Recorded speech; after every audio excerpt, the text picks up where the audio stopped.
ओम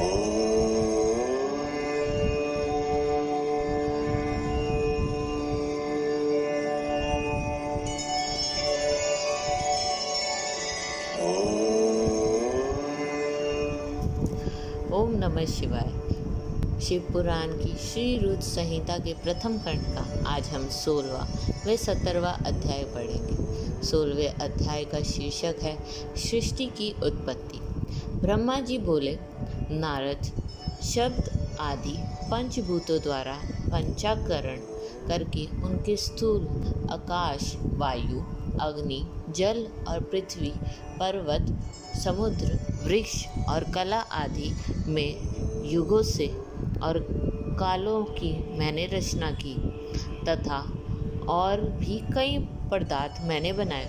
उत्पत्ति और विनाश वाले पदार्थों का भी मैंने निर्माण किया है, परंतु जब इससे भी मुझे संतोष नहीं हुआ तो मैंने माँ अम्बा सहित भगवान शिव का ध्यान करके सृष्टि के अन्य पदार्थों की रचना की और अपने नेत्रों से मरीच को, हृदय से भृगु को, सिर से अंगीरा को, कान से मुनि श्रेष्ठ फुलह को, उदान से पुलस्त्य को, सम्मान से वरिष्ठ को, अपान से कृतु को, दोनों कानों से अत्रि को, प्राण से दक्ष को और गोद से तुमको, छाया से कर्दम मुनि को उत्पन्न किया।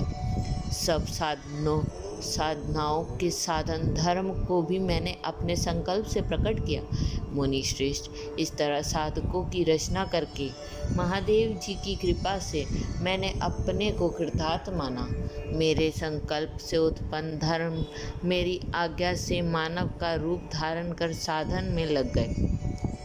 इसके उपरांत मैंने अपने शरीर के विभिन्न अंगों से देवता व असुरों के रूपों में अनेक पुत्रों की रचना करके उन्हें विभिन्न शरीर प्रदान किए। तत्पश्चात भगवान शिव शरीर से पुरुष व आधे से नारी हो गए।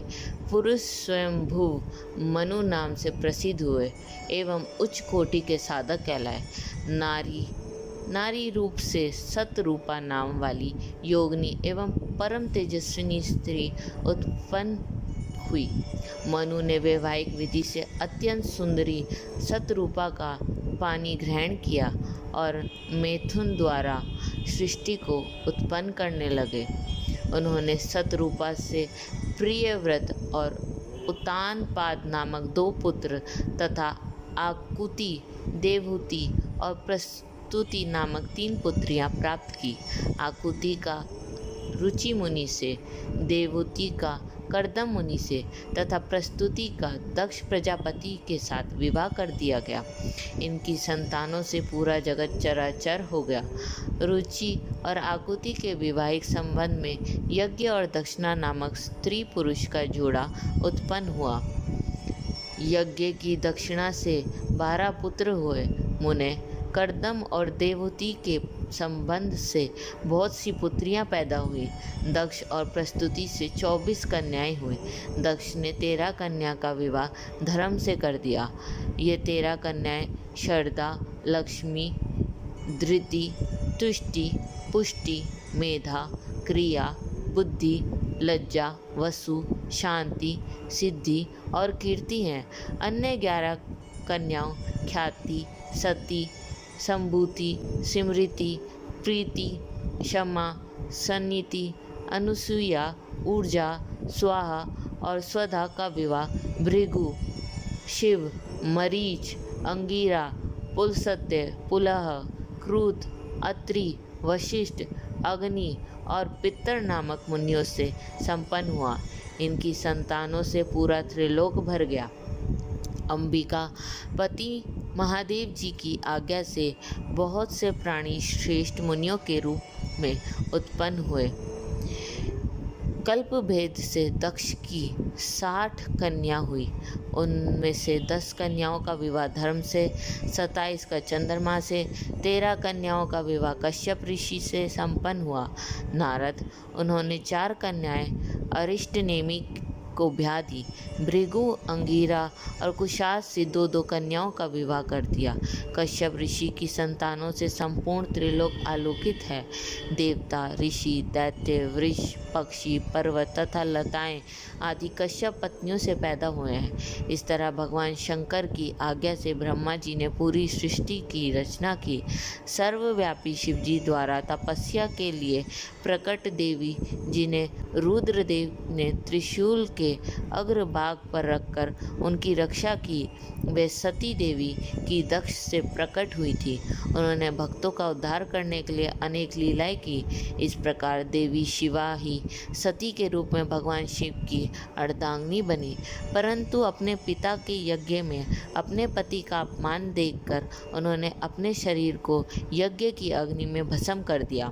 देवताओं की प्रार्थना पर ही वह माँ सती पार्वती के रूप में प्रकट हुई और कठिन तपस्या करके उन्होंने पुनः भगवान भोलेनाथ को प्राप्त कर लिया। वह इस संसार में कालिका, चंडिका, भद्रा, चामुंडा, विजया, जया, जयंती, भद्रकाली, दुर्गा, भगवती, कामाख्या, कामदा, अम्बा, मृडानी और सर्वमंगला आदि अनेक नामों से पूजी जाती हैं। देवी के ये नाम भोग और मोक्ष को देने वाले हैं। मुनि नारद, इस प्रकार मैंने तुम्हें सृष्टि की उत्पत्ति की कथा सुनाई है। पूरा ब्रह्मांड भगवान शिव की आज्ञा से मेरे द्वारा रचा गया है। ब्रह्मा, विष्णु और रुद्र आदि तीनों देवता उनकी महादेव के अंश हैं। भगवान शिव निर्गुण और सगुण हैं। वे शिवलोक में शिवा के साथ निवास करते हैं।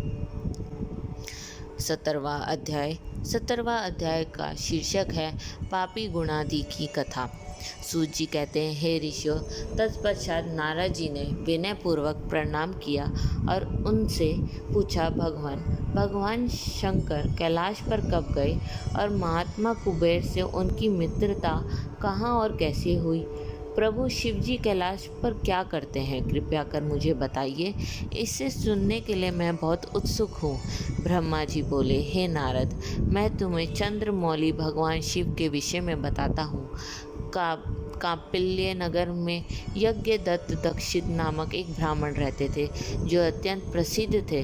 वे यज्ञ विद्या में बड़े पारंगत थे। उनका गुणादि नामक एक 8 वर्षीय पुत्र था। उसका यज्ञोपवीत हो चुका था और वह भी बहुत सी विद्याएं जानता था, परंतु वह दुराचारी और जुआरी हो गया।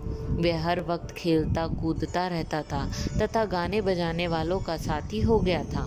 माता के बहुत कहने पर भी वह पिता के समीप नहीं जाता था और उनकी किसी आज्ञा को नहीं मानता था। उसके पिता घर के कार्यों तथा दीक्षा आदि देने में लगे रहते थे। जब घर पर आकर अपनी पत्नी से गुणादि के बारे में पूछते तो वह झूठ कह देती कि वह कहीं स्नान करने या देवताओं का पूजन करने गया है। केवल एक ही पुत्र होने के कारण वह अपने पुत्र की कमियों को छुपाती रहती थी। उन्होंने अपने पुत्र का विवाह भी कर दिया। माता नित्य अपने पुत्र को समझाती थी। वह उससे यह भी समझाती थी कि तुम्हारी बुरी आदतों के बारे में तुम्हारे पिता को पता चल गया तो वह क्रोध के आवेश में हम दोनों को मार देंगे। परंतु गुणादि पर माँ के समझाने का कोई प्रभाव नहीं पड़ता था। एक दिन उसने अपने पिता की अंगूठी चुरा ली और उसे जुए में हार गया। देवयोग से उसके पिता को अंगूठी के विषय में पता चल गया। तब जब उन्होंने अंगूठी जुआरी के हाथ में देखी और उससे पूछा तो जुआरी ने कहा, मैंने कोई चोरी नहीं की है, अंगूठी मुझे तुम्हारे पुत्र ने ही दी है। यही नहीं बल्कि उसने और जुआरियों को भी बहुत सारा धन घर से लाकर दिया है। परंतु आश्चर्य तो यह है कि तुम जैसे पंडित भी अपने पुत्र के लक्षणों को नहीं जान पाए। यही सारी बातें सुनकर पंडित दीक्षित का सिर शर्म से झुक गया। वे सिर झुकाकर और अपना मुंह ढककर अपने घर की ओर चल दिए।